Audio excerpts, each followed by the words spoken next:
Hello, this is my video update for Sunday, February 21st.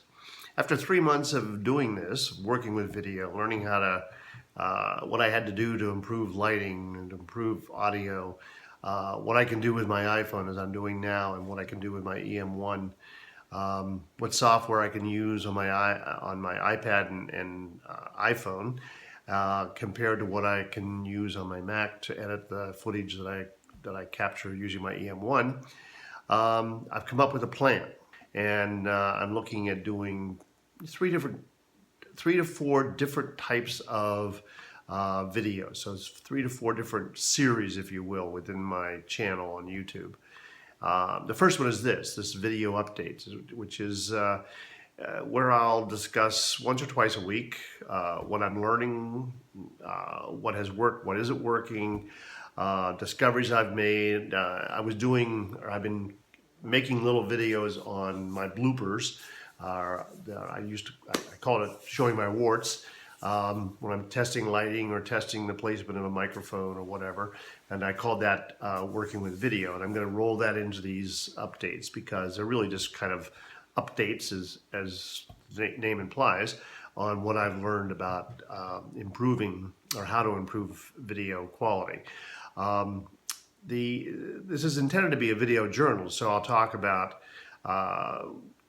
what I'm thinking about as far as teaching photography, because I do one-on-one tutorials. I'm planning on doing some distance tutoring using Skype and Google Hangouts. So what I'm thinking about in those arenas, something I'll discuss, as well as this whole video thing, how I possibly in a month will change things again. And usually in each episode, except for tonight, I'll mention some YouTuber I've found, as I've done the last couple, who has inspired me, or who I think is doing a pretty awesome job, given limited resources, and who are real go-getters and young folks.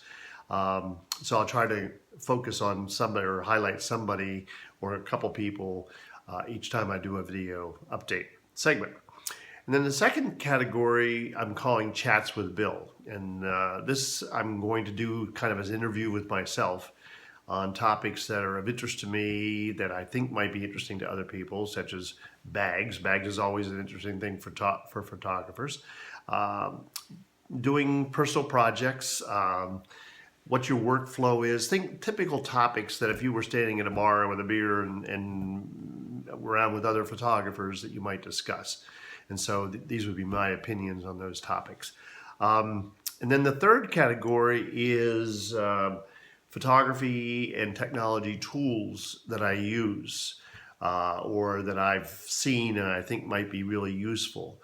And so these could be pieces of equipment, these could be software for my Macintosh or for a PC, or it could be apps for my iPad or for my iPhone. So the photography and technology tools is really kind of more like a review of things, software, hardware. And then the last category is really what I started this for, and that's learning photography.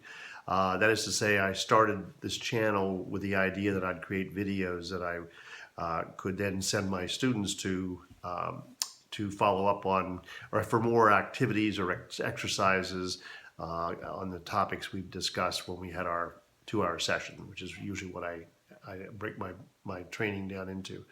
And so those 4 categories, video updates, chats with Bill, photography and technology tools, and learning photography will be the 4 main playlists on my channel. And I'll dump them all into my overall umbrella, which is Photography Learning Center. So that's the plan for now. And I'll start off this week with something from one of those categories. So check back in and see what it is. Thank you very much for checking in. Good.